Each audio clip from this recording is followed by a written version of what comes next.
Okay. Yo, welcome back to F1derland with your friends Tim, Kelley, and Jake. We are two musical theater nerds and a former D1 athlete talking about a sport that's relatively new to all of us. That's for everybody. I was the D1 athlete in ice skating.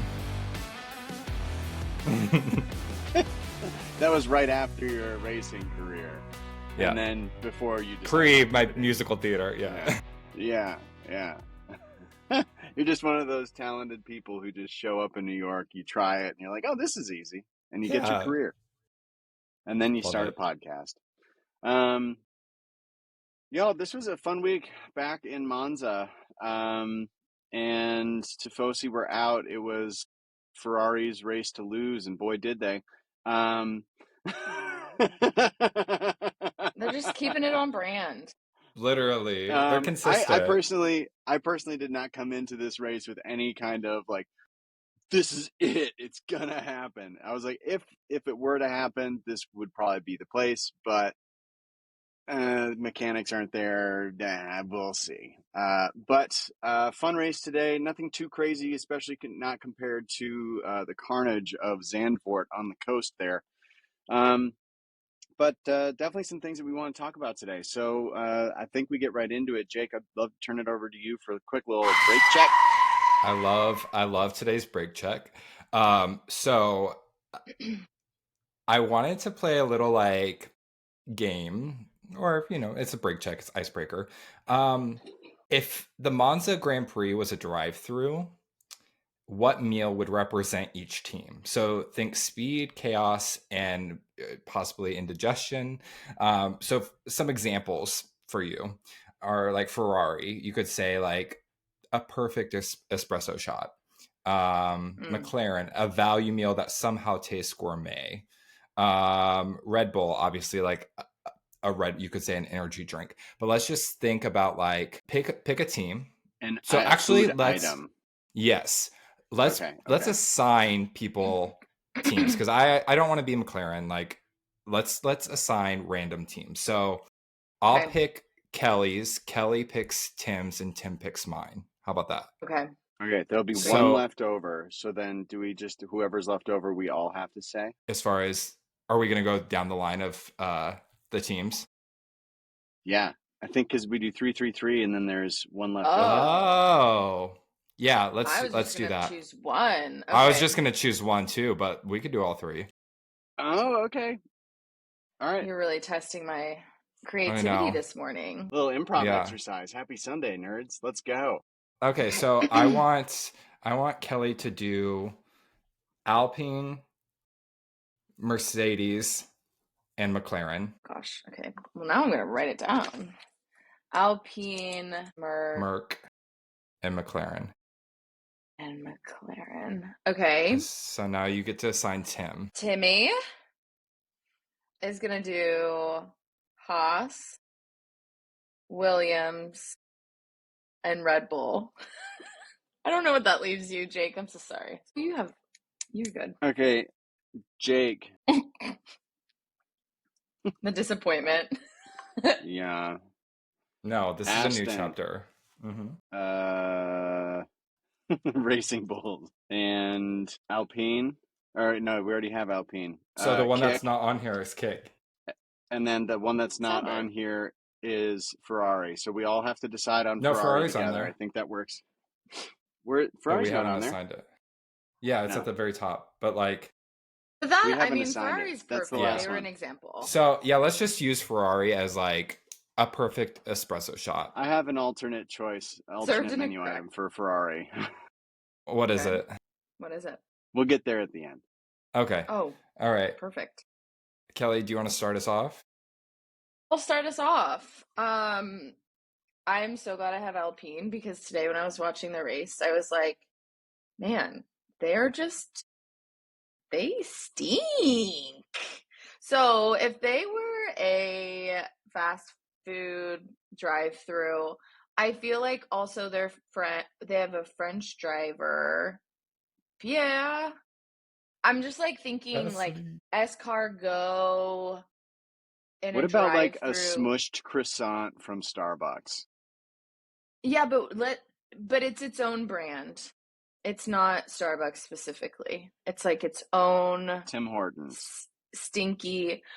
Tim, are you trying to get us canceled by naming name brands? I'm inviting brands to join the conversation.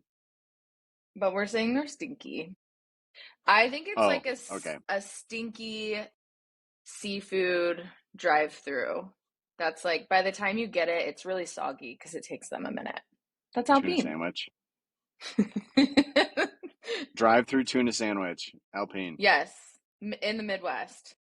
Okay, Mercedes. Oh, I'm going down the line. Mercedes. This is going to be your higher end, I mean, for me, higher end drive-through experience. When you order, you can share if you're doing it in car or to go. So they have a little placemat. It's like a white cloth that you place on your lap. And then you can get things like pumpernickel bread and a perfectly poached egg. Love it. I McLaren. see it. McLaren. The McLaren drive-through only serves orange things. That's it. They serve nothing else. It makes You can never buy makes... just one thing. There's no number one seller And on the menu. there's also not a burger. There's two number one. Yeah. It's number one, and number one. All the combo there's meals. There's not are a just, number one combo. Number one? There's two number two combos, and you can only order 2 orange things at a time. And they have to be the same thing. But they will not be delivered at the same time. No, there will be one before the other, but it's still the same. So. But you might get your first order second, and then they'll have to swap it out, and then just dump everything out. Drive through. Yeah. And then throw all the rules out, and then just if you want to buy one thing, it's fine. They'll take it. Yeah. Order the same thing twice, but one time is just going to take like 4 or 5 seconds more. Why? This is like the moment where they're like in Friends, where they're like, they don't know that they know that they know, like we know that they know. Like it's just so confusing and convoluted in the McLaren world. That's how I feel. And if you don't know what we're talking about, go watch the race because this look is at the material. Tim, what practically in itself. What are your fast food places? Haas, okay, I've got Haas, Williams, and Red Bull. Haas is just Carl's Jr. They are Hardee's Carl's Jr. They are like the commercials they have is like, what is happening to that cheeseburger? And then you get it and it just wrecks you. Williams, this one's a tricky one. I think a spicy pancake. So we're talking like an IHOP drive-through because with some Carlos and chilies Alex, yes, and it's something that you love. It's something that you know is going to hurt you later, but you're still going to order it over and over, and you love it. But there are repercussions.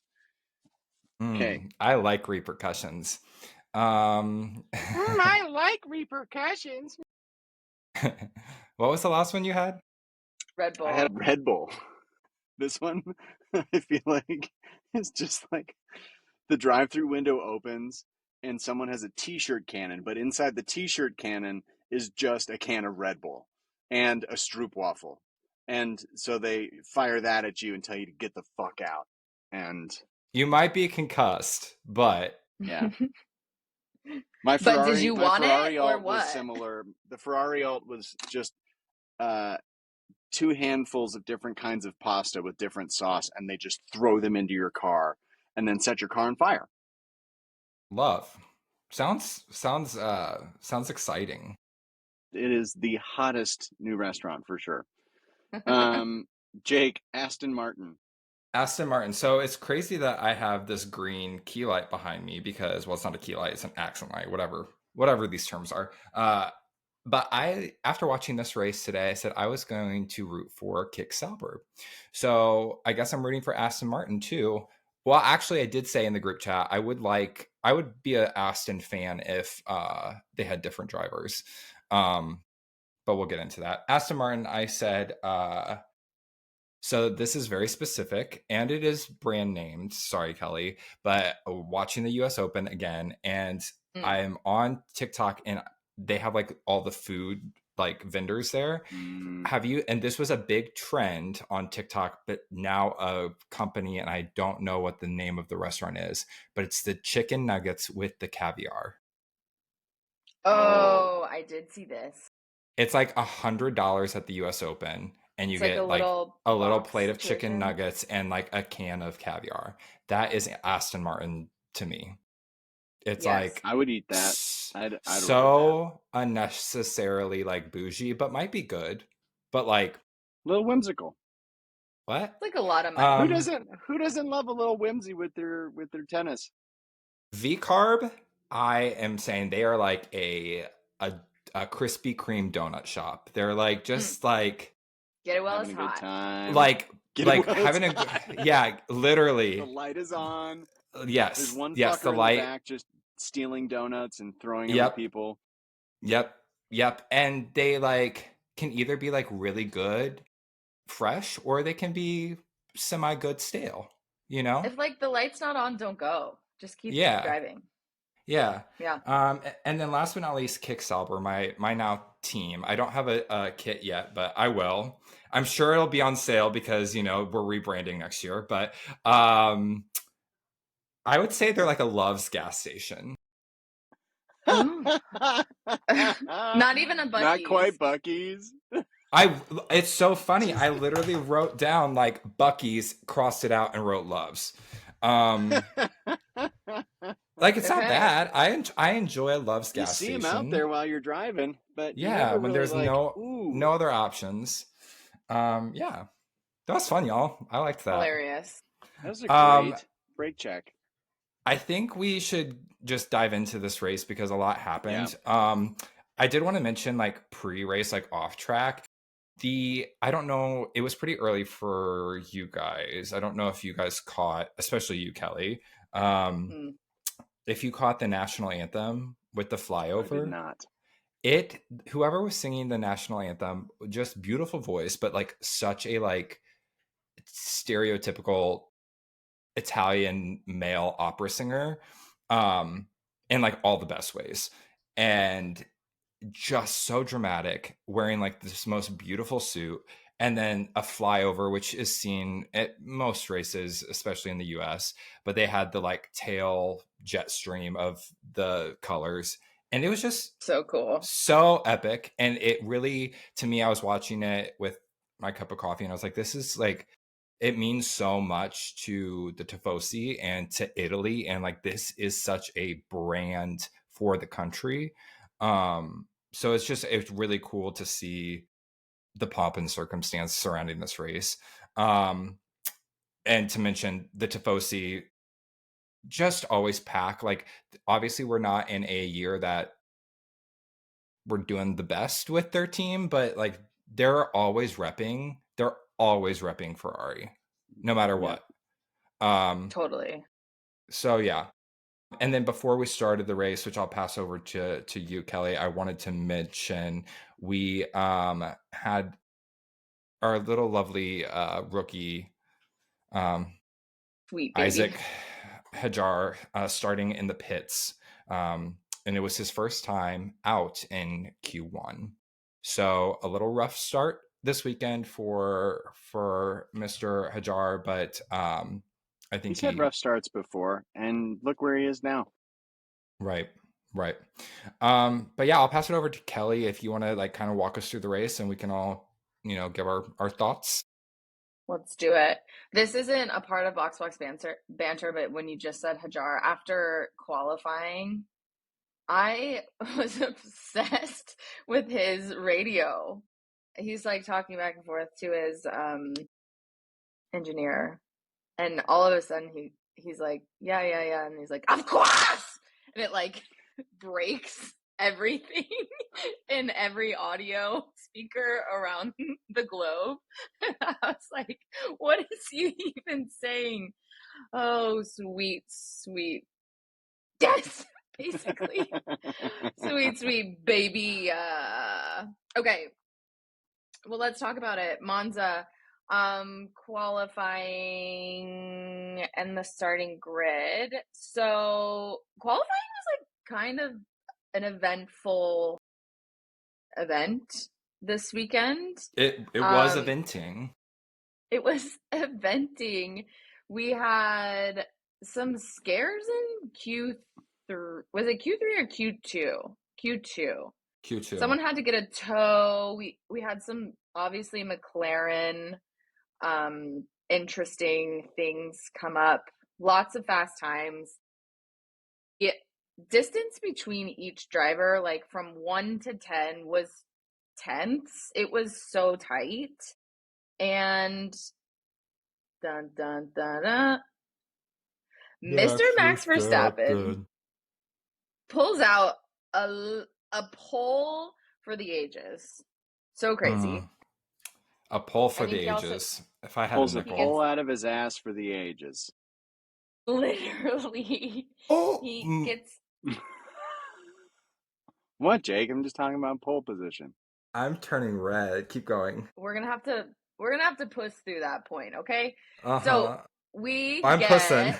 I'm pushing through it. We get a Max on pole, and then McLaren's figure out a way. Lando specifically figures out a way to outqualify Piastri, and we go Max, the McLarens. Then we go Leclerc. Yep. Cool. George is in there somewhere. Those four are hanging out at the top before we are lights out, ready to start. I will say, qualifying was enjoyable, at least for me. It was like one of those qualifying, like you said, that was so tight and so close that you really didn't know what was happening until like the last second, until they crossed the line. So we had, Lando come across and set a lap record, and then Oscar like literally tints behind him. So was P2, and then Max comes out and like takes P1, but like sets another lap record. Like it kind of reminded me of Miami a little bit, qualifying, where we just saw like people taking it back from each other. And I really enjoy that. Like obviously we have our favorites, but I think it's always fun when you don't know who is going to actually be on pole position, Yeah, totally. One thing I'd love to contribute to this too is that I was watching the F1 TV YouTube channel yesterday after quali, and watching all of the breakdown of all the tech upgrades and mechanical upgrades for the weekend, and how this one is really, it's not only is it an historic track and iconic, but it is like one of the fastest, and one of the races that people are preparing for all season and have special gear just for they do that for other tracks, but specifically for this one, reducing as much downforce as possible to hit those high speeds in the straightaways and the long straightaways that it has, and parabolica and all of that. So just like to y'all's points with qualifying, just makes it all the more exciting because it is stupid fast. Some people, I think, this weekend were hitting like 220 miles an hour with DRS. Yeah. And I'll Very have fun to stuff. check at least at halfway point. We were on pace to have the fastest Grand Prix of all time because people were going so fast. So I'll have to double check that. But at least at lap 28 or whatever, that's where we were. Yeah.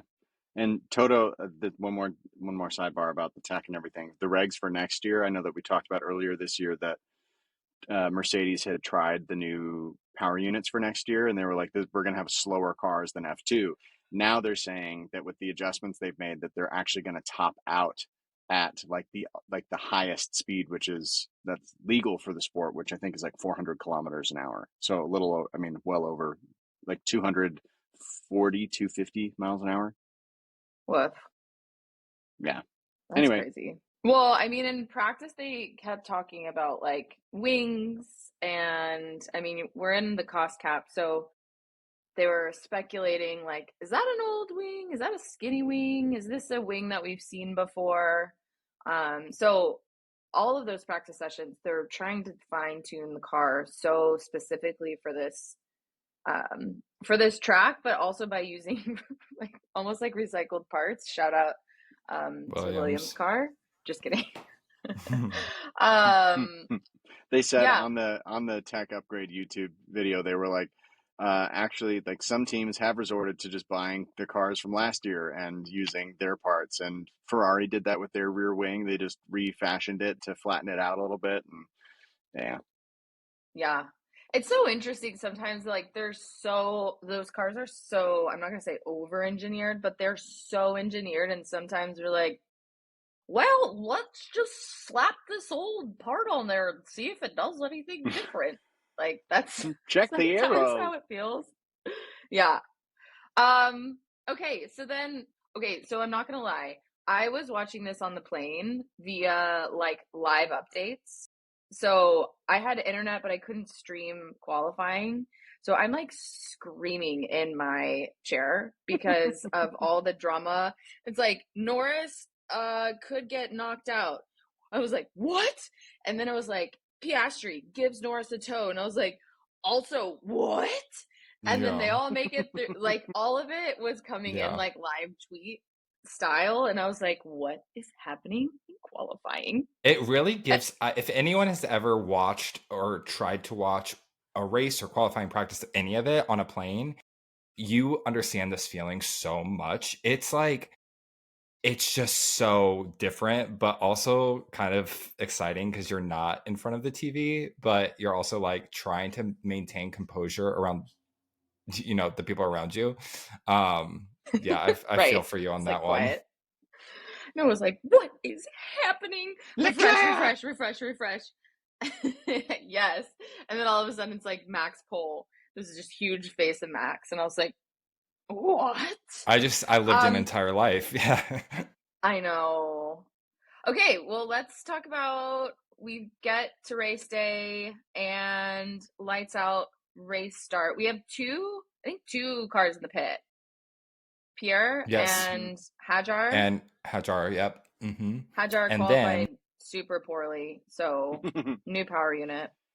And then we had Nico come in after the formation lap with my favorite team kick. And this is propaganda.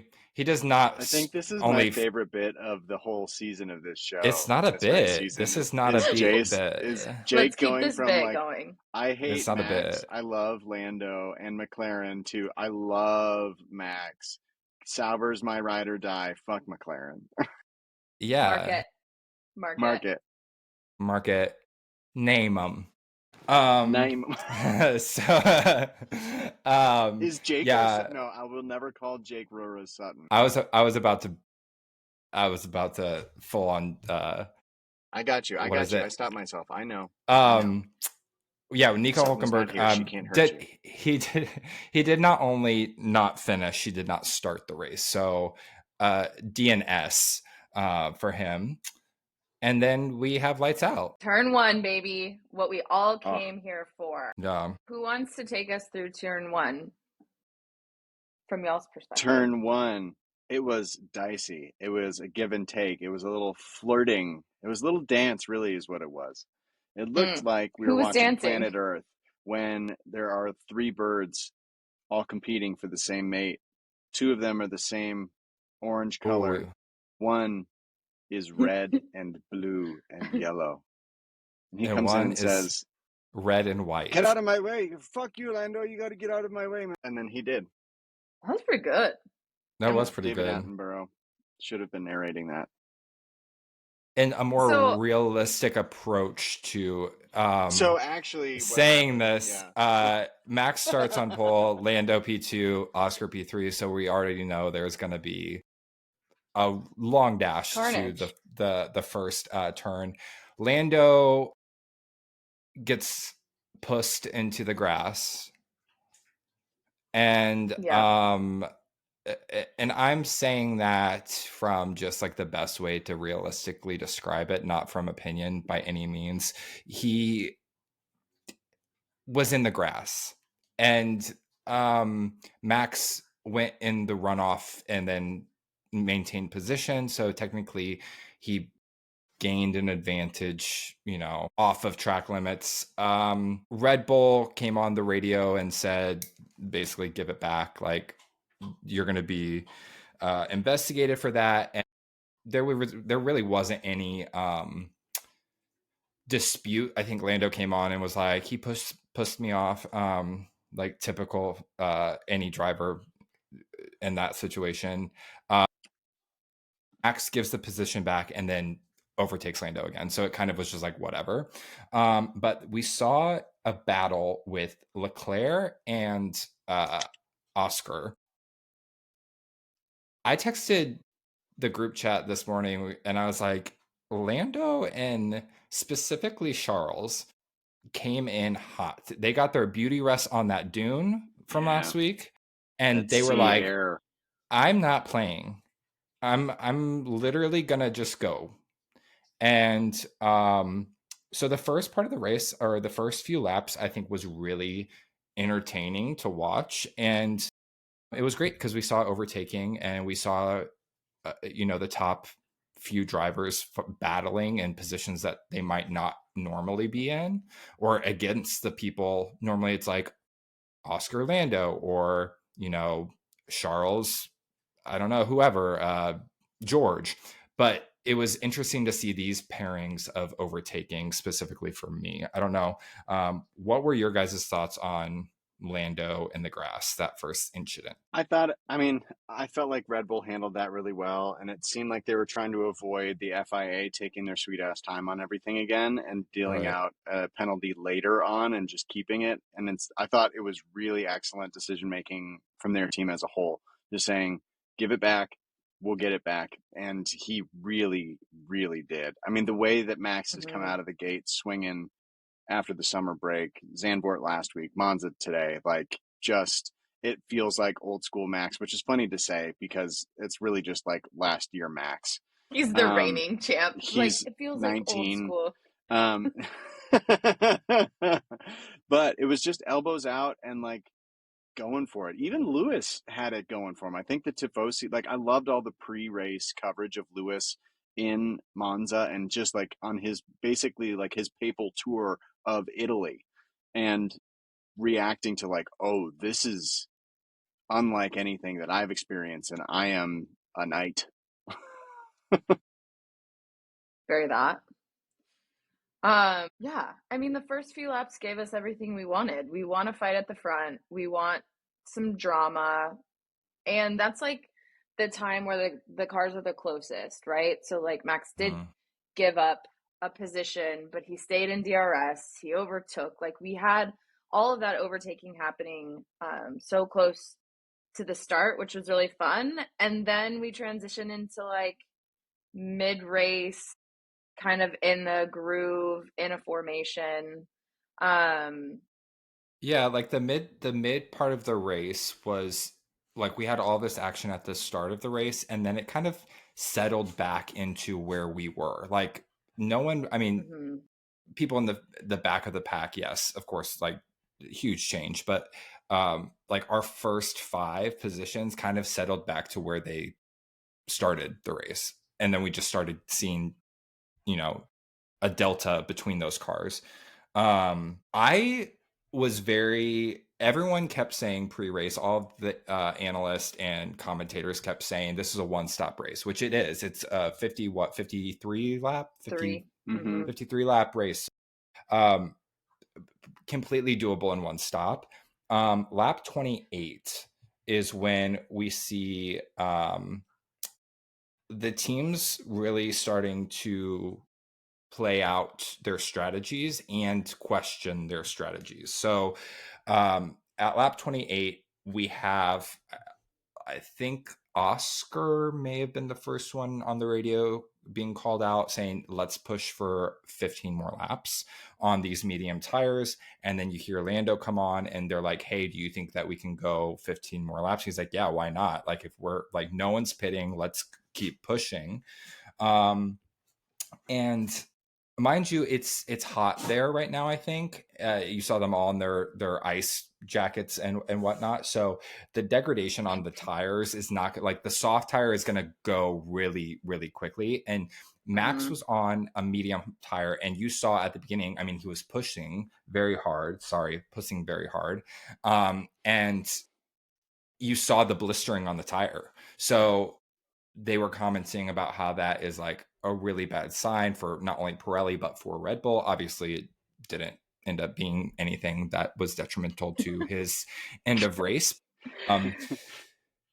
Yeah, we were like, The okay, so commentators like, built that drama for sure. yeah. So we're all thinking that we're going to be on this one stop race and we're going to switch over to the soft tires for the last, few laps. Then Max comes in and puts on hards. And I was like, huh? What is happening? And I was like, Yeah. are we going to pit again?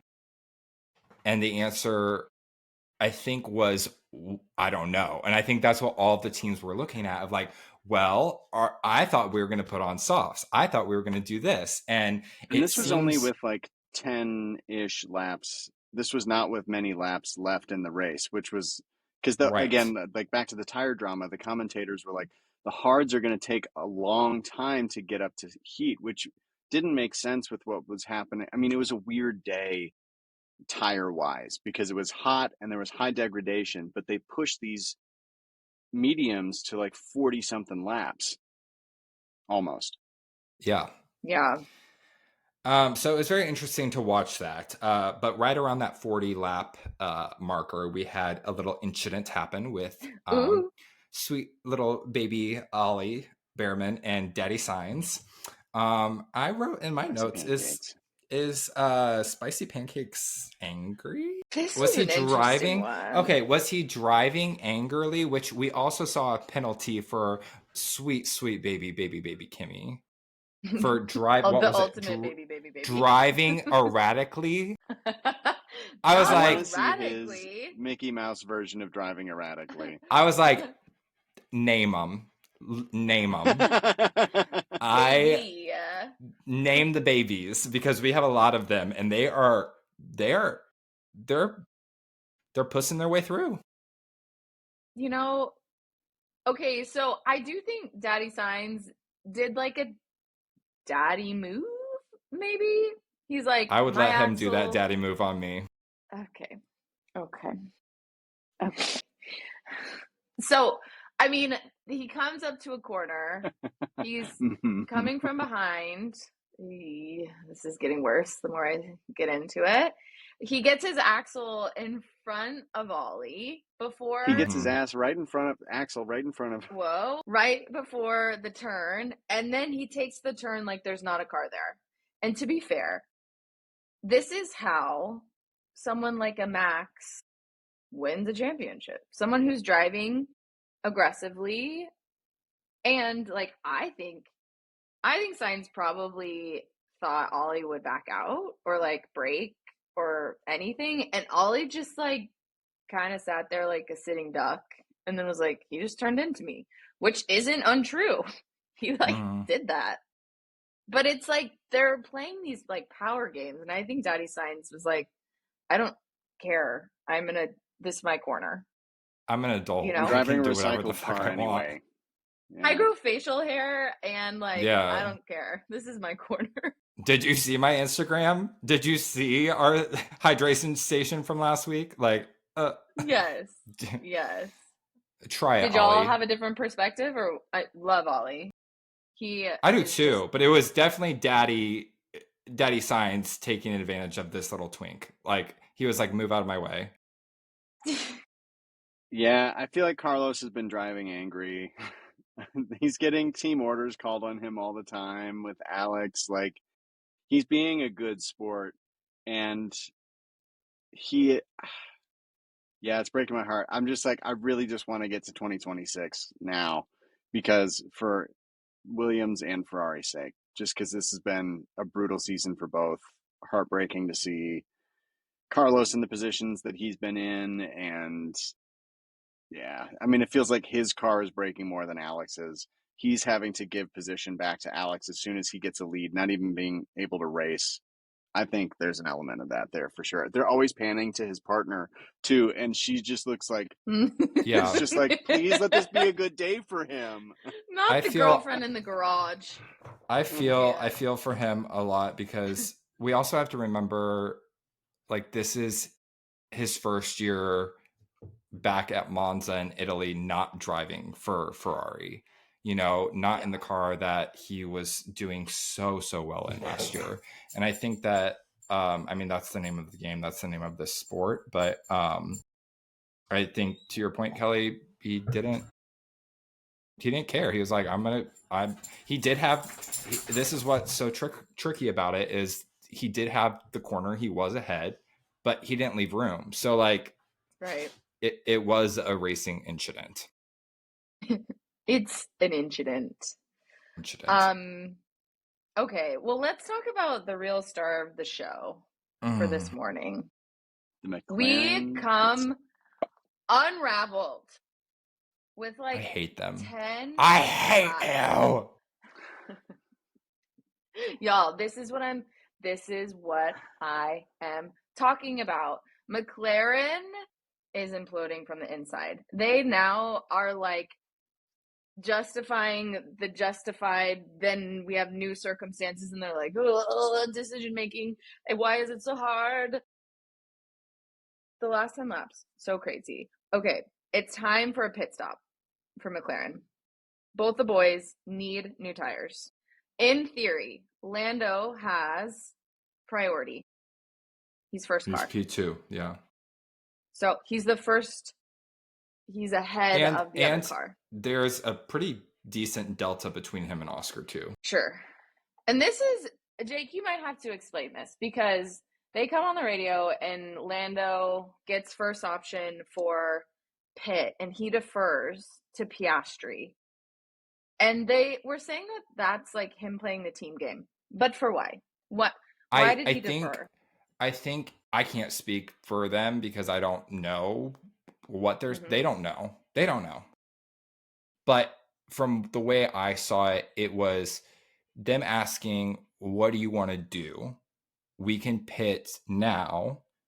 And something to do with like, this is the way I took it. So I'm sure people have other views of it. They basically told him, we will maintain these positions on what we decide to do for this pit strategy as far as stopping. You will maintain positions. Lando says, like, as long as we don't do the undercut. And exactly. like, no, so if that's Lando making the decision, then that's Lando's decision. But at the same time, whatever they said to him on the radio, the way that I took it, and I think the way that he took it was, whatever we decide to do, you don't have to worry about Oscar undercutting you. We'll make sure that does not happen. So that's where I feel like he deferred by not saying, this is what I want to do. He left it up to the team. So that is where I feel he played the team game. Because he said, then I don't need to have a preference if I'm in first or second. Which now, in hindsight, you should have said, let me pit first. Or let me move to another fucking team. Like, Or get me out of here. Get me the fuck out of this damn car. Box. Actually, yes. Box me here and leave me in a Sauber. Thank you. So that's where I took it from. Kelley, if you want to pick up, I'm going to cool down. God, they piss me off so much. It's like a 1 point something stop. Very good. Very 1.9. Beautiful. Yeah. Beautiful textbook. Safe, quick stop. Comes back out on track. And then Lando is the next in the pits. And we got that left front that has been plaguing. Rear, right? Or no, I think it was the front. I think it's front. Never mind. I was thinking about a different car. There was Alonso's suspension went out rear. Who? Fernando Alonso. Alonso. He was taking Jake. That left front just plaguing McLaren, honestly. Norris has a super slow stop. 4 point something, 4.9 or something like that. It was 5.9 seconds. 4 seconds to the point, like exactly slower. Do you think McLaren, I think their strategy is like, well, I hope we don't get into a position where we have to make a decision. And when the screen I scrumped this morning, at 6 a.m. watching Lando Norris just being completely stopped in the pit lane for way too long. I was like, oh my God, this is it. This is where McLaren, we are about to see team orders. I sent that to y'all because I was like, we're about to see team orders. And that's not racing. There's 2 points about this that really just make me want to flip a frickin' table. The first one being, McLaren should never have asked, what do you want to do? Make the damn fucking decision. Make a choice. Yes. Number one, number two. Yes.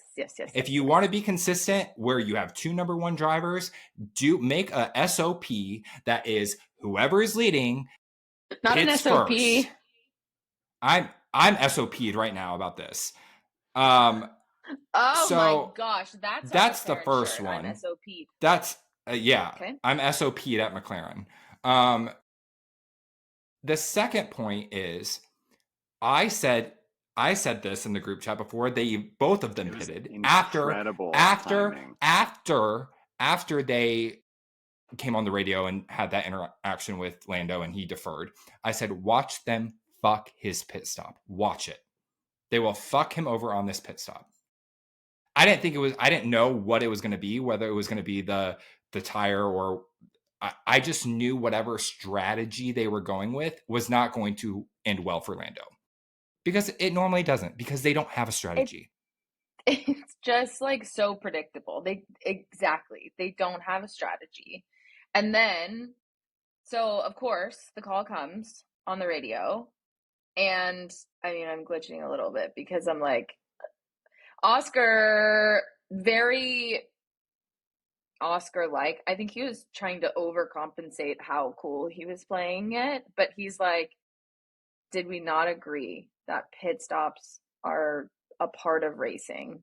So to back up, Oscar overtook Lando in that pit stop. There was the undercut, is what happened. Just for Lando did to refresh. Screwed. It was an overtake.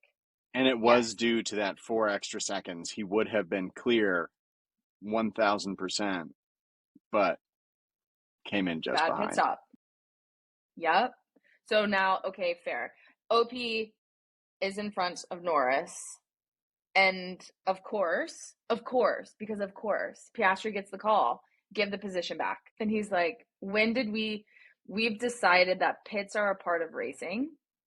What changes now? Fair question. Boys. I think the rebuttal to that is, then why did you say on public radio, we will not let him undercut you? Well, I don't think they wanted to intentionally. Well, I don't think so either. But you said it. Because now, and this is why it's so frustrating, because now you're putting your drivers at no fault to them in a very, very bad situation. You have number 1 and number 2 in standings for World Championship. This is going to go to the end.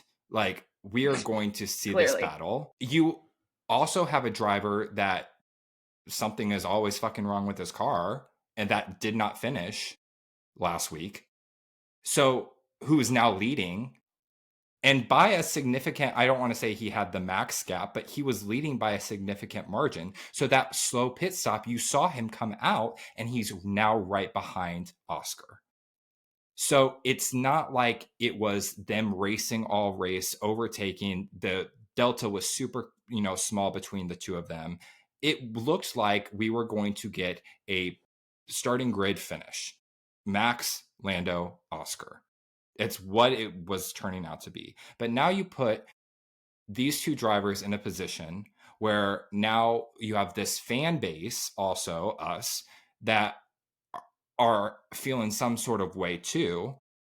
Each of these drivers, Oscar and Lando, now has to face the public and media and maintain a relationship, all because your team fucked you over. They just look wishy-washy, right? Like it's not me. The drivers like, there's nothing to say about it. Y'all just don't. Yeah. Y'all This have You could could no be- hear idea the what you're kind doing. of oh fuck energy over the radio too. Like it felt like like everybody in Monza was like, "Oh, this is uncomfortable. How are they going to deal with this?" And Like, what's it was never so going to turn out good. what's so interesting, which good for them, good for these boys. Both Oscar and Lando have been so loyal to this team, and they've always done what the team has asked them to do, even in Totally. positions that they don't want to. And Oscar, they kept saying on air that like Oscar said that I will need this team, like there will be a time where I need them.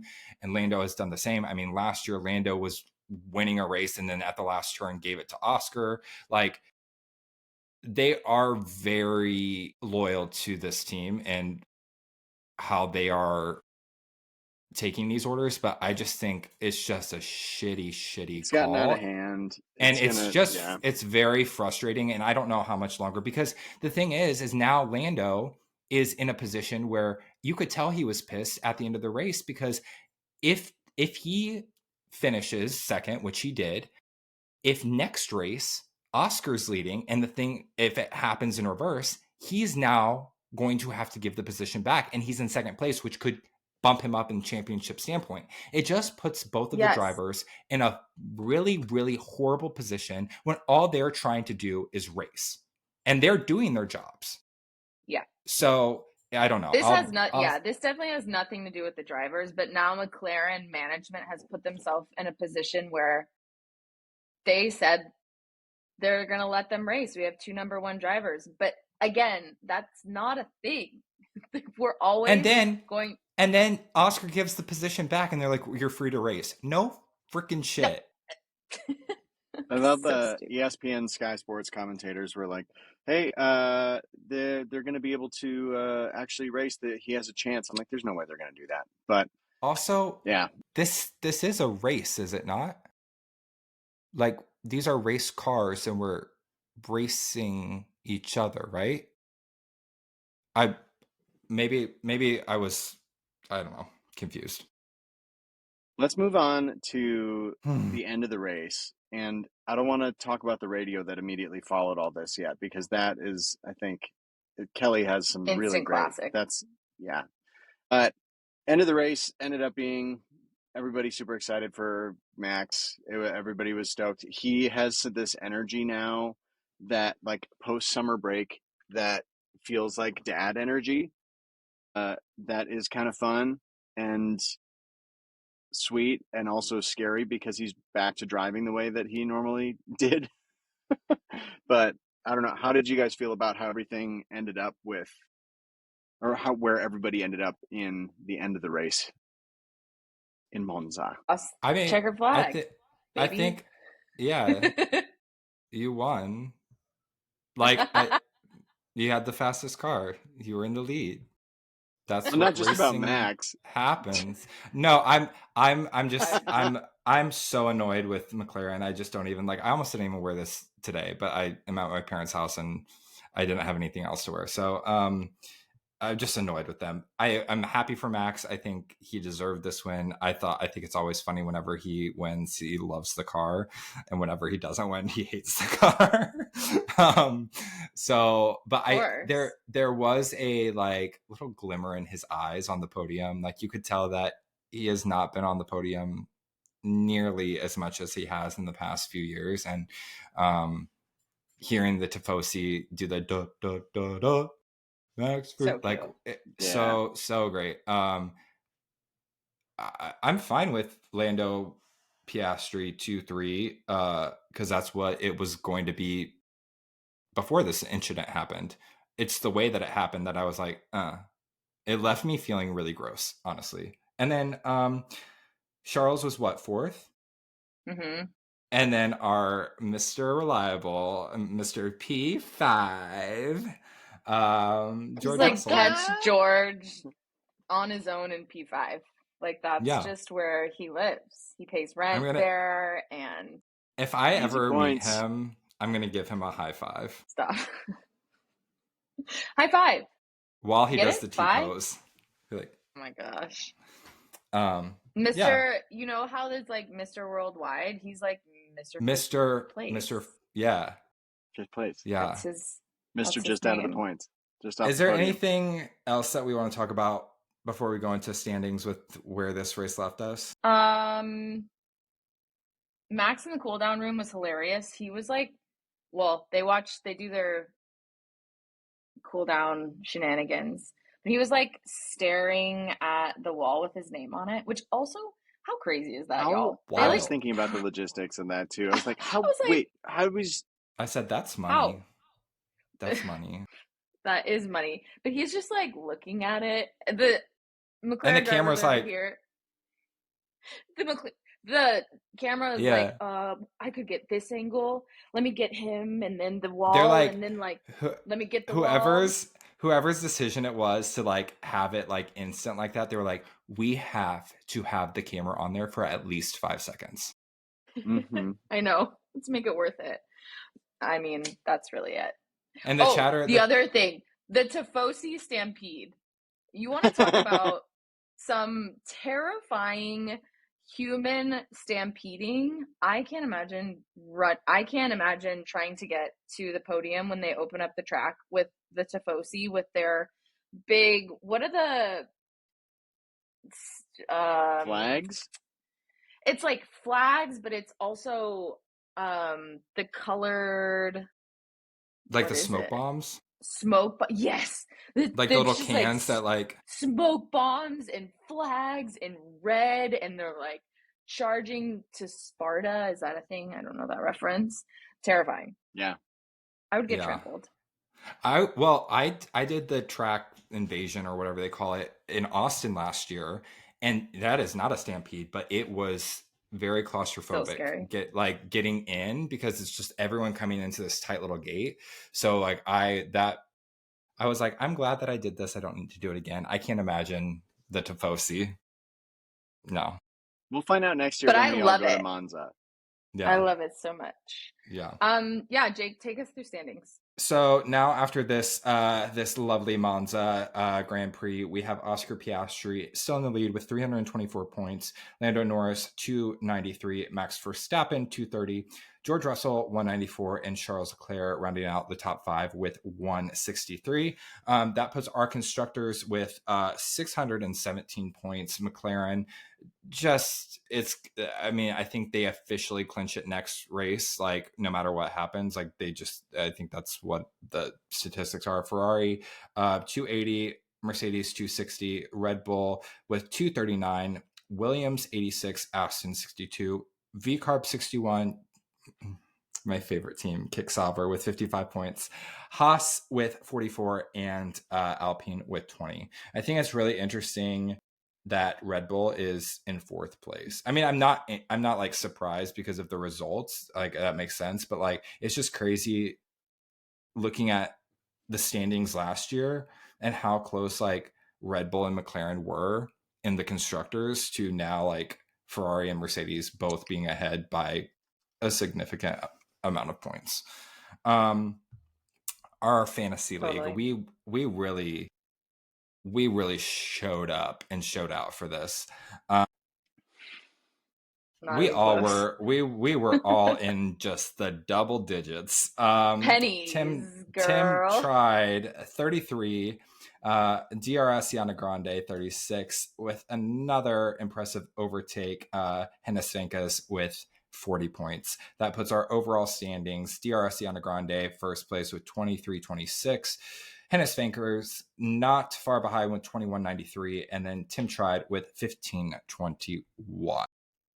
I have one quick note to talk about standings and points really quick. I looked it up. So Max has 230 points this season. Red Bull has 239 as a team. Yeah. That's insane to me. Well, that's what happens when you base your entire team around one driver. Yeah, there it is. Love it. Kelley, hit us with that sweet, sweet banter. Kelley, I am so ready for this box banter. Well,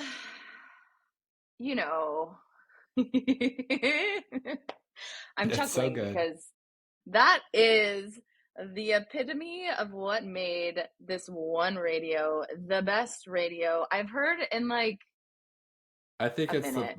my favorite of all season this year. It Yeah. I don't disagree.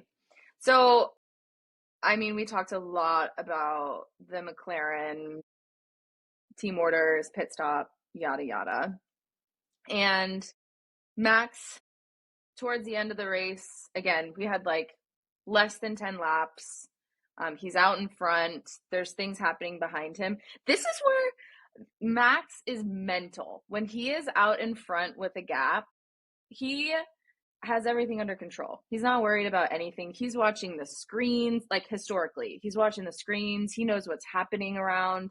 GP, his engineer, is keeping it updated. So he's in like classic Max form in the front with a gap, going to smooth sail to a first place finish. GP comes on the radio, gives him an update on the McLaren cars behind him, and basically says, hey, you now have Norris. McLaren swap positions. Norris is behind. Max gets on the radio.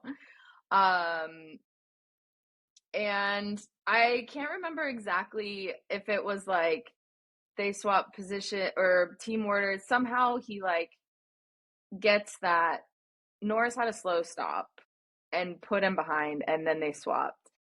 Max diabolical chuckles, like just so chuckle. And this is like the happy dad moment of Max, I think, also coming out. I haven't heard him like actually enjoy, like he is enjoying this drama himself. He chuckles and he says, just because he had a slow stop after he chuckles. And then GP is obviously GP understands. And he's like, not our business, but I guess it keeps it fair between the drivers in terms of the championship. You focus on the road ahead, please. And like, he no. giggles. Giggles. The giggle. Like a little girl giggle. It was perfect. It says Beautiful. okay. So classic. Like the giggle with the okay really sent me. I was like so mad, and I was like, I'm here for this. It was Max, so you're good. my That number one giggle- driver. That giggle needs to be on a like soundbite clip. That's It was our such a good soundbite. giggle. We're claiming it. We bought Yep. the rights. That's all. That's the only radio I ever want to talk about. It's the best again. one. All we need. All we need. Yeah. Oh, Giggle. well, I think we should lighten the mood Yeah. and You want to take us for a quick little sip here, Jake? a little hydration station break. This week we had Sweet Baby. Which one am I talking about? I think Sweet Baby is always going to be Kimmy, and then Sweet Baby could be interchangeable. Right now it's Isaac Hajar, but you know, Or Ollie Leo Behrman can be Leclerc. thrown. Well, we'll get there. Well, The first one is Sweet Baby Kimmy. He's just so cute. It was his birthday this week, and he posted this picture, and I was just like, you are a child. You are literally a child. So he's 19 now, which is weird because we're only 21, but he just looks so young. The next one is more spicy. It's just Arthur Leclerc, which is Charles's brother, holding Leo, which is Charles's dog, looking like a damn snack. Like I didn't even notice the dog at first. But yeah, like that, the genes in that family, like what? Oh, we're not even gonna say genes. Sorry. I mean I don't know. Stop. Just the looks of it. The lineage. Help. Yes, there we go. I'm talking about the dog. It's just so pretty. The dogs, I can't tell from this picture. I'd have to zoom in, but the dog's leash, there's like a little like pocketbook attached to it as well. I'm pretty sure it's like LV or Prada or something. It's designer. And I was like, this harness and leash are probably more expensive than my car is. Yeah. Like my mortgage. Yeah. So like, I mean, hot guy, cute dog, what else? Oh, well, I have something Can't else. lose. I have Oh, something actually, else. speaking of something else. Speaking of sweet baby, Isaac Hajar,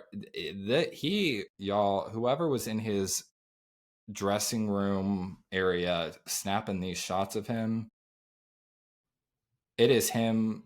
The first He's one an is athlete. He he's is a jacked. martial artist and sleeper build. yeah. I feel Like like if anybody were to be an actual spy for their home country, Hajar is a Oh, spy. he yeah. Yeah, no notes. You No. said, yeah. Yeah, no notes. And then last but not least, just because I think this is I love Max so much. He's my favorite driver. Max. I love Max so much. He's my favorite driver. Maxime. And he's my number Jacob. one. And he really won me. he won the Maxi challenge this week. He also won the runway. I don't know who did this. I don't know where this came from or why It's it all exists. practical effects. But it is too damn good. It is someone. It's amazing. Like photoshopped / AI'd him in a dress with a wig on and lipstick, and it's just Like so a Shakira ridiculous album cover. that Yeah. I'm like, who took this picture of me drunk on a Friday night, like in my bedroom? Because that's From literally my like 19th birthday. With that. literally, like I was like, I posted that on my story 2 years ago. I thought it like yeah, we had to talk about it. What do you guys think about it? Hilarious. The I think somebody ridiculousness dropped it in of one of our group AI chats, and and it scared me. Yeah. I mean, just think sometimes AI and the internet just goes too far. too I don't far. think this is a moment, but this, like, there are times where I'm like, I quit the internet today. It's too Yeah. much. We've done too much. This is just funny. As a gay man myself, I've seen the like AIs of like the drivers like Charles and Lando kissing, and like I'm like, this is disgusting. Get this off my page. Stop pushing your agenda on me. We've got to we've got to reboot the internet today. Like absolutely Internet not. But needs yeah, a break. But yeah, speaking of breaks, let's take a quick break before we get into Tim Takes. And just shout out, if you're not following us already, it really would help us if you followed us at F1_derland on all socials, YouTube, Instagram, Threads, TikTok. And then if you want to talk to us, if there's something that you want us, maybe a game that you want us to play or something specific that you would like to hear from us, or even just to like, talk about something that you want featured on the show, you can email us at F1derlandpodcast@gmail.com. That's F1derland podcast@gmail.com. Tim, you got some takes for us today? I have a take.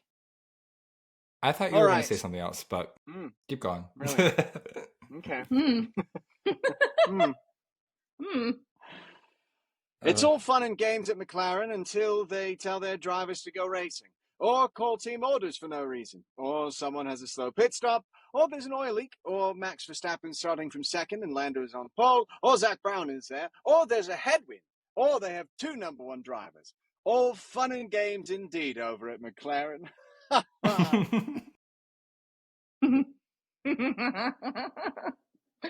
Oh. Funny when it's Everybody true. for listening to us. It's funny, but it's true. Yes. Yeah. Great race today in Monza. Exciting stuff coming for us next week in Baku. Azerbaijan. That's not next week. Azerbaijan. It's not next week. It's 2 weeks from now. Azerbaijan. I hardly know her. Oh my god. Y'all, we just have 2 races before the USGP. Ooh. Countdown. Oh. Which can we say it publicly? Like, are we cool with like saying what our plans are? The Austin GP. All of Wonderland, Austin, Pirelli, LVHM, US Grand Prix, brought to you by F1derland and Doritos. That's actually Specifically I can't Cool believe Ranch. you got Yes. the only Because Cool Ranch has red in it for Ferrari, blue in it for Williams, green in it for Sauber, and there are orange chips just There's in case no Jake orange. decides he likes McLaren again. No orange. And little black dots on it too for Mercedes. There it is. Yeah. Yeah, I mean, 2 races coming up. It's hashtag some birthday weekends for some people. And yeah, we're definitely going to be out there. I know. Keep looking. On Friday, if anyone is coming to the Austin GP. So for sure Friday, TBD on the rest of the weekend, but I don't know Party if at there's anyone Kelley's out house there. on Sunday. Yeah, I do want to watch the race. And so, you know, TBD on if I we're also at the don't track. have $5,000 to spend for grandstand tickets that day, but if anyone wants to sponsor us, we would love to. We'd love to take your money. We'll give you a shout But out. in 2 races, if you're in Austin at the track on Friday, Drop us a note let on us know. social. Yeah. Love to see y'all. But Yay. I'm excited. I think we have quite a few races left, but we're starting to see the end of the season come together. Obviously, there's a lot of things that we don't expect seeing, and then probably a lot of things that we don't expect but aren't surprised by. I guess we'll just have to wait and see how the rest of the season turns out in that department. But I'm excited for the rest of the season. I think that we are going to see. I think we're going to see Oscar win. You didn't have to say that. No. But I'm saying But it because like I'm that playing you a did. mental game. I think we're going to see But you're Oscar still, like- win. I think we're going to see Lando go to another team. And I think I'm going to go buy a Kick Sauber kit right now. So what about y'all? Big plans for the weekend. I love, Jake, that you basically said, I think for the rest of the season, we can expect surprises, no surprises, and racing. Also surprises. Well, I just wanted to take a page out of McLaren's strategy book. So Right. You're just open to the could see- possibilities. I could see a world champion this season. I really could. I could Yes. see that too. At the end of the season, really what it all comes down to is that we will have a constructor emerge as champion and one driver, not 2, but one But driver one. emerge as champion. Y'all, okay, sorry. This is taking what if the math where the McLaren They tied. drivers tie in points and we are all stupid. We are all made to look stupid because there's 2 number World ones. ends 30 minutes after because everyone goes, oh my God, they really did have 2 number 1 drivers. Zach's like, this is the script. This has been the script and you knew it. I said it. 2 number 1 drivers that end tied Ever since in the points. fucking Wheel of Fortune, I knew. Honestly, I could see it. Like the power issue, the stop today, like it's all script. It's all a simulation. This is not real. The sun is fake. It's a fake sun. Okay, we're going down. We're going down the. Too All right, far. friends, chew on that. All right, 1, 2, 3.